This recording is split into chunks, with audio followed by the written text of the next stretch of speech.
Everyone, welcome back to Guidely. आज की video में हम लोग करने वाले हैं कुछ बहुत ही बढ़िया से क्वेश्चंस रेशियो एंड प्रोपोर्शन से। तो ये क्वेश्चंस भी आपके पीवाईक्यू पे बेस्ड हैं या फिर एक्सपेक्टेड क्वेश्चंस हैं जो कि आपके 2025 एग्जामिनेशंस में आप देख सकते हो।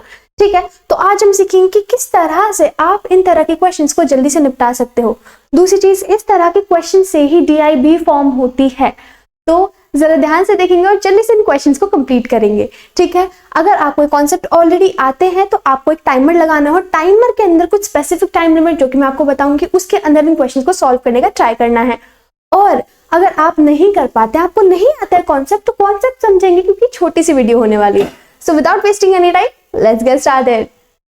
ओके, क्वेश्चन कहता है ratio of two numbers is 4:5। कोई दो नंबर्स है, उनका रेशियो है 4:5। अगर दोनों ही नंबर को इंक्रीज कर दिया जाए 25 से, मतलब 25 दोनों नंबर में ऐड कर दिया जाए, तो उन दोनों नंबर्स का रेशियो बन जाता है 5:6। आपको बताना है रेशियो क्या होगा अगर दोनों ही नंबर को 25 से डिक्रीज कर दिया जाए। दोनों ही नंबर को 25 से डिक्रीज कर दिया जाए। तो अब यहाँ पे एक चीज आपको ध्यान रखनी है, जब आप इक्वेशन बना रहे हो, पहले आपको पता है रेशियो है 4:5। ठीक है, अब उसी में आपको ऐड करना है 25। अगर आप 25 पहली चीज ऐसे ही ऐड कर दोगे तो ये नॉर्मल नंबर की तरह काम करेंगे, ऊपर 29 और नीचे 30 हो जाएगा, जो कि बिल्कुल गलत है। तो ऐसा आपको हमेशा बिल्कुल कभी नहीं करना है। ठीक है, कभी भी नहीं करना है। तो आपको यहाँ से हमेशा एक वेरिएबल रखना है, और क्योंकि रेशियो एक साथ ही गिवन है तो वेरिएबल एक ही यूज होगा। इन्होंने बोला इंक्रीज, तो मैं यहाँ पे प्लस कर दूंगी। ठीक है, इतनी चीज क्लियर थी। आगे इन्होंने बोला कि रेशियो बन जाता है 5:6। तो आप बोलोगे मैम अगली बार भी इन्होंने रेशियो बोल दिया तो मुझे वेरिएबल यूज करना पड़ेगा। हाँ जी बच्चे, बिल्कुल। तो जो वेरिएबल हम यूज करेंगे वो भी इस बार सेम होना चाहिए। हाँ जी बच्चे, बिल्कुल सेम होना चाहिए। तो क्या यूज करें, एक्स यूज कर ले? नहीं, क्योंकि एक्स तो पहले वैल्यू में यूज कर लिया, तो वाई यूज कर लेते हैं। बिल्कुल आप वाई यूज कर सकते हो, लेकिन एक चीज देखो, अगर मैं यहाँ वाई यूज कर भी लूं तो वो तो कट जाएगा। ठीक है, तो आप यूज ना भी करो तो भी सेम ही चीज है।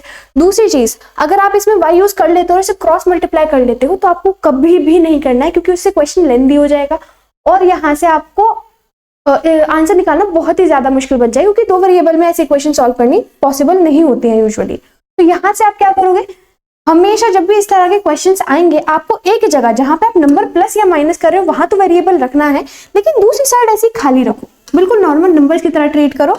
वहां पे आपको कोई भी वेरिएबल यूज नहीं करना है। ठीक है, ये चीज क्लियर है, इस चीज को आपको लिख लेना है। बहुत सारे बच्चे यहाँ पे गलती कर देते हैं और उनका यहाँ से टाइम लिमिट बढ़ जाता है।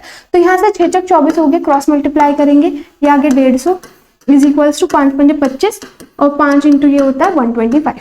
अब देखो 24 इधर, 25 उधर, उधर जाके माइनस, तो सिर्फ x बचेगा। 125 इधर जाएगा तो यहाँ सिर्फ 25 बचेगा। x की वैल्यू मेरे पास 25 आ गई। अब x क्या था, हाँ जी यहाँ पे x है, तो एक नंबर 25 × 4 मतलब एक नंबर है 100, और दूसरा है 5 × 25 तो दूसरा नंबर आ गया 125।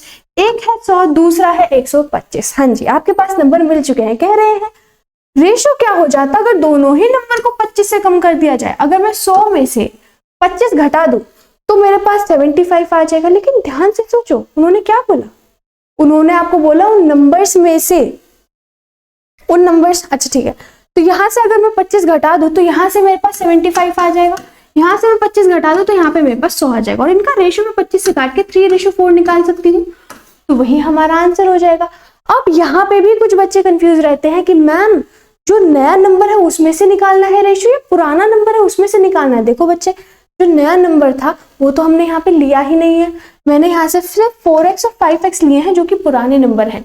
जब तक क्वेश्चन आपको मेंशन ना करे कि आपको नया नंबर का निकालना है रेशियो, तब तक आप नहीं निकालोगे। ये छोटी छोटी चीजें हैं जो कि आपके एग्जामिनेशन हॉल में आपके दिमाग में आती हो, वो वहीं पे कूड़ा कबाड़ा हो जाता है। वो नहीं करना है, एकदम क्लियर रहना है। ठीक है, क्लियर और confident. Hope this question was worth it. आगे चले, क्वेश्चन देखिए आपके पास क्या गिवन है।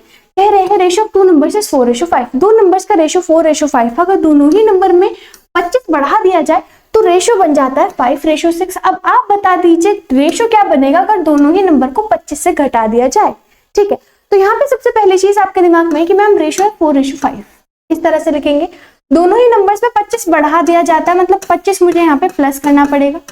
ठीक है, और उसके बाद रेशियो बन जाएगा 6:7। ठीक है, अब यहाँ से अगर मैं इसे इसी तरह से लिखूं तो 29 और 30 बन जाएगा। इसकी वजह से सीधा आंसर गलत हो जाएगा, क्योंकि हम इसे नॉर्मल नंबर की तरह ट्रीट नहीं कर सकते। ये तो रेशियो है, अगर ये रेशियो है तो मुझे यहाँ पे वेरिएबल लगाना पड़ेगा, और वो वेरिएबल भी सेम ही होना चाहिए। क्यों? क्योंकि ये रेशियो पूरा एक साथ ही गिवन है, ठीक है।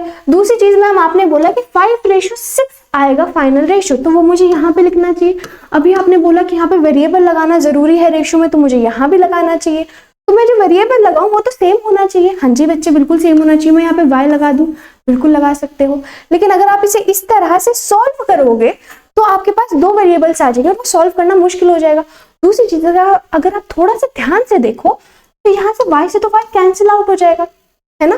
तो बेसिकली यहाँ से हमारे पास क्या फाइनल आंसर निकला कि आपको कभी भी जब आप ऐसे कोई नंबर प्लस कर रहे हो उस टाइम पे तो आपको वेरिएबल यूज करना है, क्योंकि यहाँ पे वरना तो नॉर्मल नंबर की तरह ट्रीट हो जाएगा ये।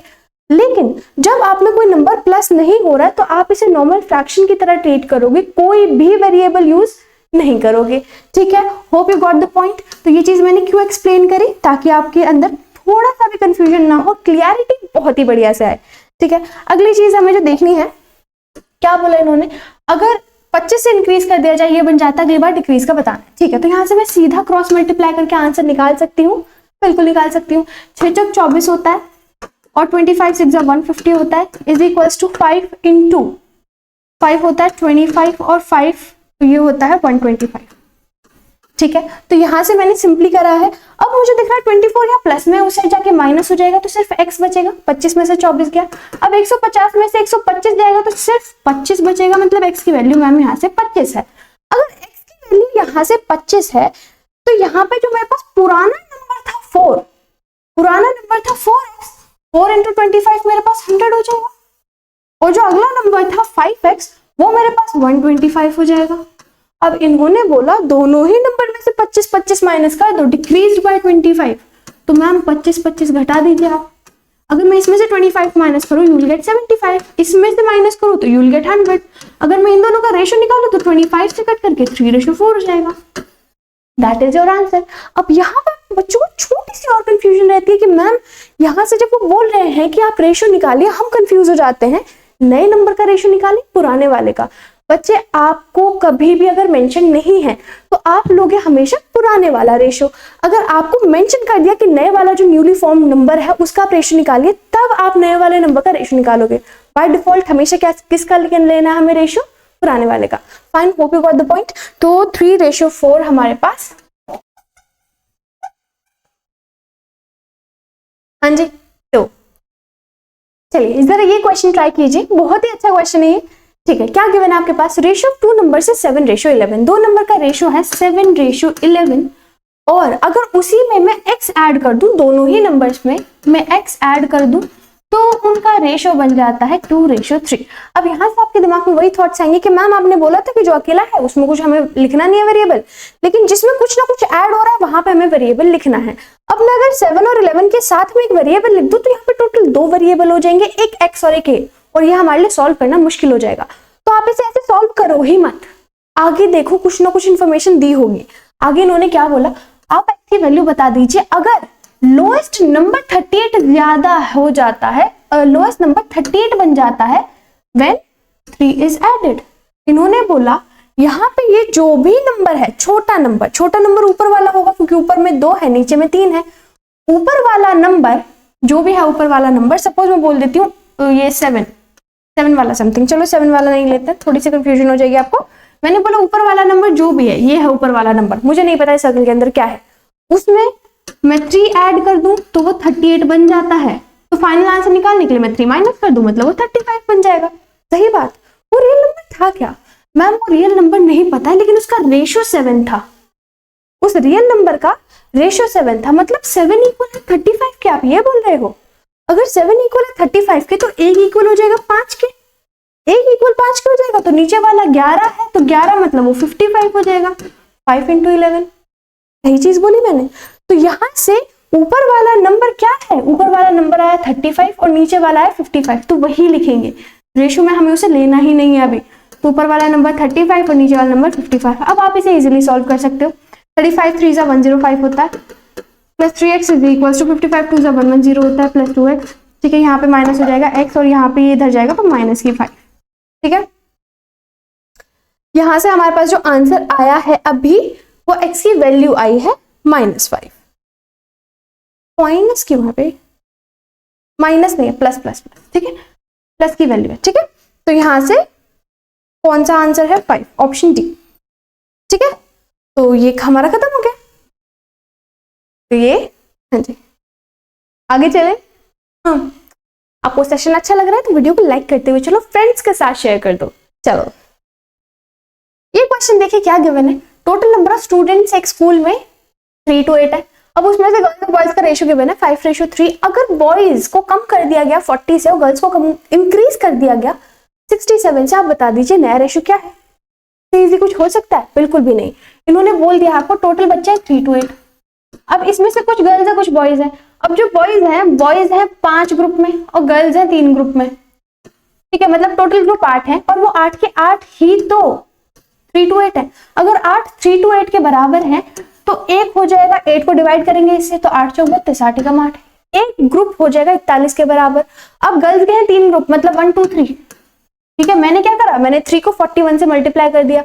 अब इसके 5 ग्रुप है। ठीक है, तो 5 चौक 20 और 5 एकम 5। ठीक है, 205 हो गए बॉयज के, 1 2 3 हो गए गर्ल्स के। अब यहाँ से इन्होंने बोला कि लड़के कम हो गए हैं 40 से, लड़के कम हो गए, मतलब पहले थे 205, अब उसमें से 40 चले गए हैं, कितने बच गए? 165 बच गए लड़के। और लड़कियां कितनी? लड़कियां हो गई हैं इंक्रीज 67 से, तो मैं यहाँ पे 67 लिख दूंगी। 67 से इंक्रीज हो गई है मतलब 190 हो गई है।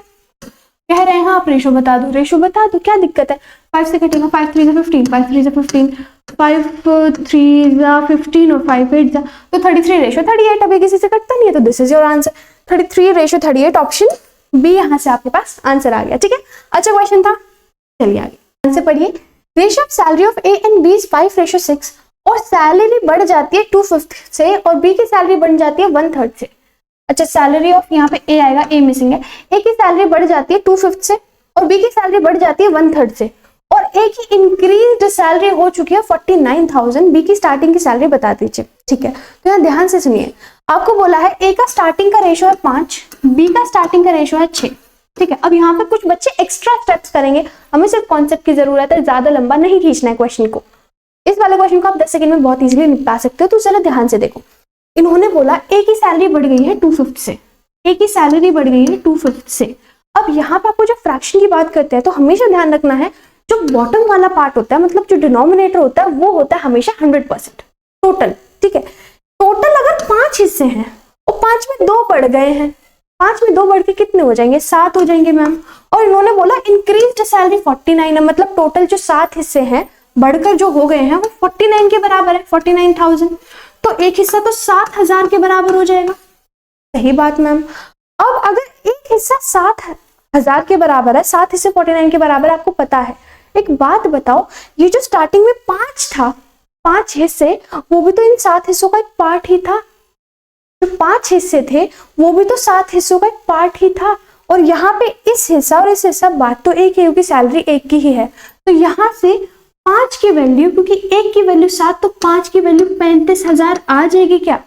अब कुछ बच्चों के दिमाग में यहाँ पे डाउट रहेगा कि मैम रेशियो तो शायद अलग अलग होंगे, आप इसे कैसे ऐसे बोल सकते हो? तो बच्चा जरा कॉन्सेप्ट पे भी आप यहाँ पे ध्यान दे सकते हो। यहाँ पे देखो, सपोज यहाँ पे भी मैंने आपको जैसे बताया 7 की वैल्यू 49,000 है। ठीक है, अब बढ़े हैं 2 हिस्से, एक की वैल्यू है 7,000 तो 2 की वैल्यू तो 14,000 हो जाएगी। ठीक है, अब 49,000 में से 14,000 बढ़े हैं तो पुरानी सैलरी के लिए जो बढ़ा हुआ अमाउंट है वो कम कर दूं तो पुरानी सैलरी आ जाएगी। 49 में से मैं 14 माइनस करूंगी तो भी मेरे पास 35,000 ही आएगा। और अगर आप यहाँ पे ध्यान से नोटिस करो तो ये सारा सॉल्व करने का जो मेरा बेसिक पोर्शन है वो 1 की वैल्यू 7k ही रहेगा, वो 1 की वैल्यू 7k ही रहेगा, क्योंकि ये सेम ही रेशियो है। ये आपको क्वेश्चन करते करते रियलाइजेशन हो जाएगा। मैंने आपको अपनी साइड से शो कर दिया है कि आप किस तरह से इसे करोगे। ठीक है, होप इट्स क्लियर नाउ। तो यहाँ पे अब आप देखोगे कि 5 की वैल्यू अगर 35 है, 1 की वैल्यू 7 है, तो 6 की वैल्यू तो 42 हो जाएगी। और स्टार्टिंग की सैलरी, मतलब जो स्टार्टिंग का रेशियो था 6, वही तो इन्होंने हमसे पूछा था। तो 42,000 इज योर आंसर। आपको यहाँ से कुछ नहीं करना था, देखना था 5 में 2 बड़े 7 हो गए, 1 की वैल्यू 7 हो गई है, तो 6 की वैल्यू यहाँ से 42 हो जाएगी। सिंपल। ठीक है, होप अच्छा लगा क्वेश्चन। ये वाला क्वेश्चन आपको खुद से करना है और कमेंट बॉक्स में मुझे इसका आंसर बताना है। अगर आपको आज की वीडियो अच्छी लगी है तो आपको वीडियो को लाइक करना है, चैनल को सब्सक्राइब करना है और ऐसी बहुत सारी प्यारी प्यारी वीडियोस में हम मिलेंगे फ्यूचर में। तो तब तक के लिए thanks for watching, all the very best for exams and let's meet in next videos, bye bye.